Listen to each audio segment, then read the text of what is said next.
Daniel 7 Bible Reading. Daniel's Dream of Four Beasts. In the first year of Belshazzar, king of Babylon, Daniel had a dream, and visions passed through his mind as he was lying in bed. He wrote down the substance of his dream. Daniel said, "In my vision, at night, I looked, and there before me were the four winds of heaven, churning up the great sea. Four great beasts, each different from the others, came up out of the sea.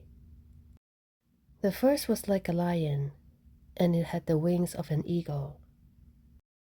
I watched until its wings were torn off, and it was lifted from the ground, so that it stood on 2 feet like a human being, and the mind of a human was given to it.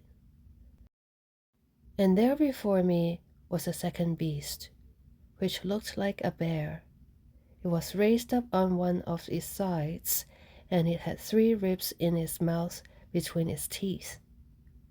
It was told, 'Get up and eat your fill of flesh.'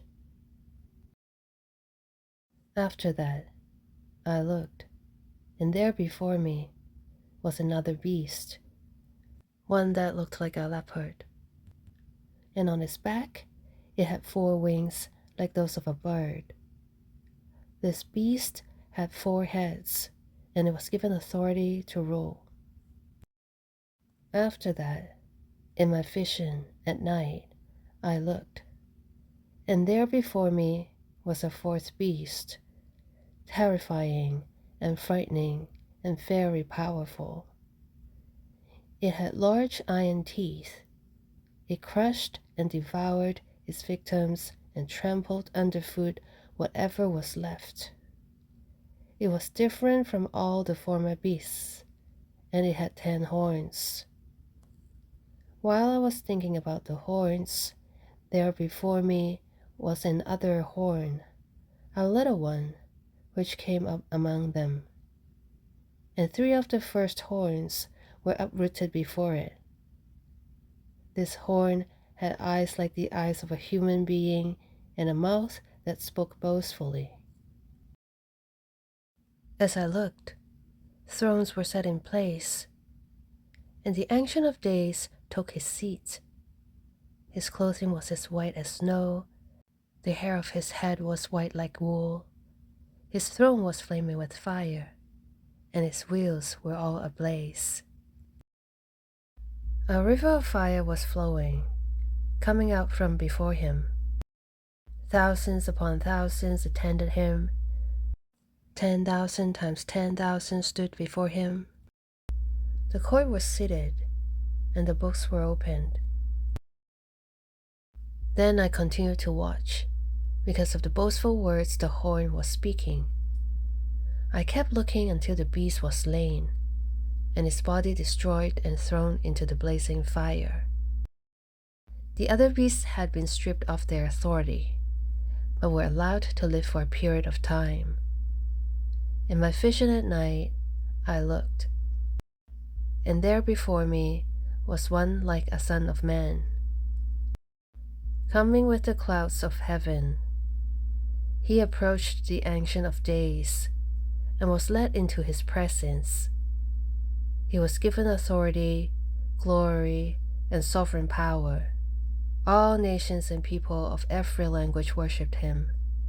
His dominion is an everlasting dominion that will not pass away, and his kingdom is one that will never be destroyed. The interpretation of the dream. I, Daniel, was troubled in spirit, and the visions that passed through my mind disturbed me. I approached one of those standing there and asked him the meaning of all this.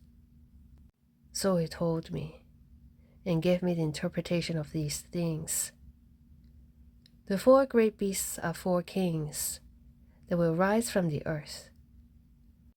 But the holy people of the Most High will receive the kingdom and will possess it forever.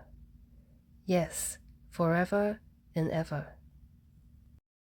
Then I wanted to know the meaning of the fourth beast, which was different from all the others and most terrifying. With his iron teeth and bronze claws, the beast that crushed and devoured its victims and trampled underfoot whatever was left. I also wanted to know about the 10 horns on its head and about the other horn that came up, before which 3 of them fell. The horn that looked more imposing than the others, and that had eyes and a mouth that spoke boastfully. As I watched, this horn was waging war against the holy people and defeating them, until the Ancient of Days came and pronounced judgment in favor of the holy people of the Most High. And the time came when they possessed the kingdom. He gave me this explanation. The fourth beast is a fourth kingdom that will appear on earth. It will be different from all the other kingdoms and will devour the whole earth, trampling it down and crushing it. The 10 horns are 10 kings who will come from this kingdom. After them, another king will arise, different from the earlier ones. He will subdue 3 kings. He will speak against the Most High and oppress his holy people, and try to change the set times and the laws. The holy people will be delivered into his hands for a time, times and half a time. But the court will sit, and his power will be taken away and completely destroyed forever. Then the sovereignty, power, and greatness of all the kingdoms under heaven will be handed over to the holy people of the Most High. His kingdom will be an everlasting kingdom, and all rulers will worship and obey him. This is the end of the matter. I, Daniel, was deeply troubled by my thoughts, and my face turned pale, but I kept the matter to myself. May the Lord bless the reading of his word. Amen.